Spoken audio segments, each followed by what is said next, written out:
श्री सद्गुरु महाराज की जय।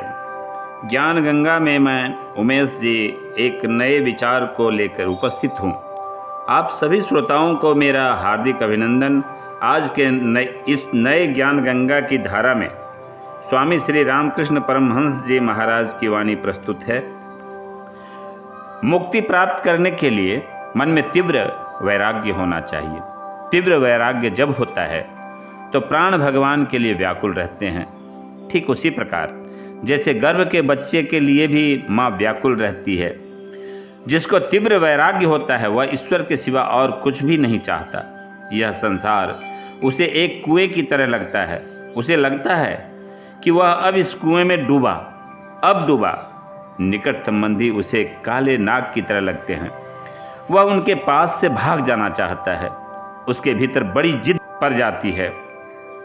तीव्र वैराग्य किसे कहते हैं और मंद वैराग्य किसे कहते हैं, इसकी एक कहानी सुनो।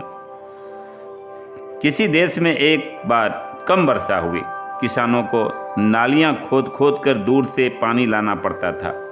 एक किसान इसी प्रकार नालियां खोदने के लिए घर से चल पड़ा। उसने सोचा, कुछ भी हो, आज नहर से नाली का योग करके ही रहूँगा।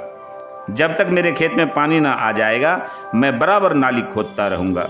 सुबह से दोपहर हो गई। उस किसान की स्त्री खेत में आकर बोली, चलो जी, स्नान करके भोजन कर लो। वह बोला, मैं अभी नहीं आ सकता, तू चल। स्त्री लौट गई। किसान अपने काम में लगा रहा। दोपहर से रात हो गई। किसान ने अपना काम चालू रखा। उसने एक क्षण भी विश्राम न किया। उसका बेटा उसे बुलाने आया। कहने लगा, पिताजी, आप सुबह से लगे हुए हैं, नहाना धोना खाना पीना कुछ भी नहीं किया। रात हो गई है, घर चलिए। किसान ने उत्तर दिया, तेरी बुद्धि मारी गई है क्या? देखता नहीं पानी नहीं बरसता? खेती का सब काम पड़ा है। यदि खेत में पानी ना आया तो हम क्या खाएंगे? पुत्र लौट गया। पूरी रात किसान अपने काम में लगा रहा। सुबह तक उसने नहर के साथ नाली का योग कर दिया। नहर का पानी कलकल करता हुआ उसके खेत में बहने लगा। उसका मन आनंद और शांति से भर गया। वह घर लौट आया और पत्नी से बोला, काम पूरा हो गया है, अब स्नान भी करूँगा और भोजन भी।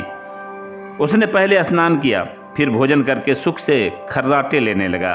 किसान के इस हठ को ही तीव्र वैराग्य की उपमा दी जा सकती है। खेत में पानी लाने के लिए एक दूसरा किसान भी गया था।